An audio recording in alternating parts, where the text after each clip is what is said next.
It took probably 2 to 3 days for the water to subside, just for people to get access back to a lot of their homes and stuff. And when I came inside and opened the door and seen water everywhere, it was pretty devastating.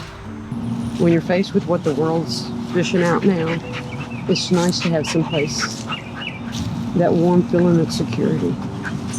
I lost my father when I was 15 years old, so remembering helping him build the rooms, put the knotty pine up. The house itself doesn't mean anything, but the memories in it are my home. I was at home. I had a light rain. I was trying to remain calm. When I looked down, I realized I was getting flooded, and there was nothing I could do, nowhere I could go. My car was already trapped in. So it was just kind of a shock, because you see it, you can't stop it. It's dark, then the lights went out for a little bit, and then when the daylight comes, and then you see the devastation.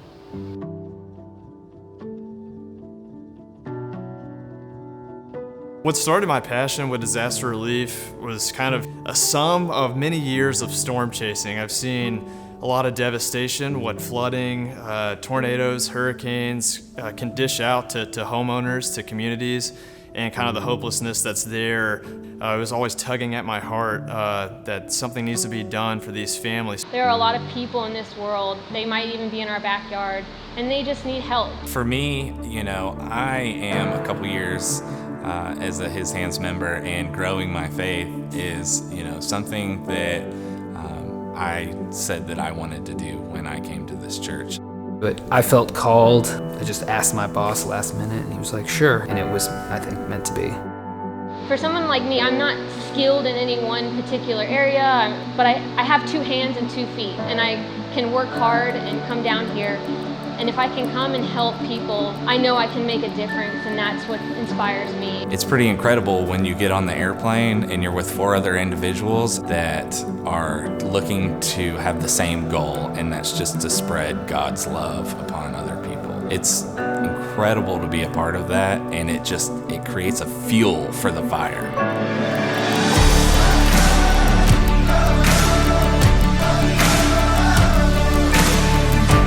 I think one of the coolest aspects of this trip was how much God blessed our efforts. I always think about, you're faithful with a little, you'll be faithful with a lot, and God just kind of multiplied our efforts. It took just a little bit of money, basically, to get us out to Texas, but we were able to save the homeowners over $55,000 in home repair. I was asleep one morning and I just rolled over and answered the phone, and it was pretty much a godsend message. I mean, I was totally needing the help, big time. I've been doing most of this by myself and had so much to do.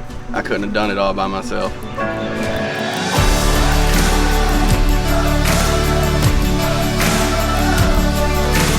She had a lot of hardwood floors that were actually flooded back with Hurricane Harvey, and then were re-flooded again this year.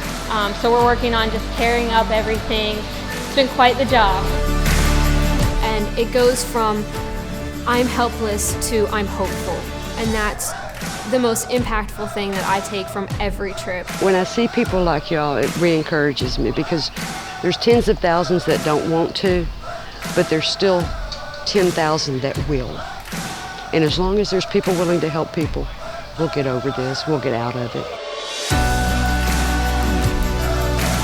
One of the cool opportunities that we saw through this project was just kind of how there's a lack of people willing to take the time to go out and volunteer and to help other people, and I think that's a real opportunity for the church to step up. Watching the transition from, this lack of hope to hope restored on their affect, and, see motivation come back, and that was really awesome. And there is hope, always hope.